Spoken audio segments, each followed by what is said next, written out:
వీరేం ఏం మాట్లాడడం లేదు. ఏమండి గంట అయితే మనం ఏమన్నా మాట్లాడండి. తిన్నారా అండి? తింటున్నా కదా, కళ్ళు కనపడలేదా? హలో, అమ్మాయితోనే ఉన్నా. ఇంట్లో కదా.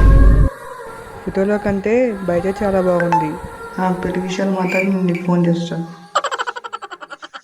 నా గురించి మీ ఇంట్లో చెప్పినా? మా మమ్మీ తెలియకుండా ఏమీ చేయనండి. ఏంటి ఇంత డమ్మీగా ఉన్నాడు?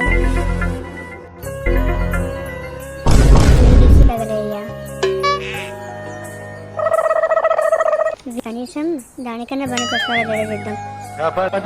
చాలా బోరింగ్గా ఉంది. వెదర్ చాలా చల్లగా ఉంది. రూమ్కి వెళ్ళి ఏమైనా చేసుకుందామా? చేసుకుందామండి. ఏం చేసుకుందాం? బద్దీగా పునుగులా వేడివేడిగా. దీనమ్మా దీనికి కూడా పనికిరాడు. నువ్వు చేసుకునేనమ్మా, నేను వేరే వాళ్ళతో చేసుకుంటా. బాయ్.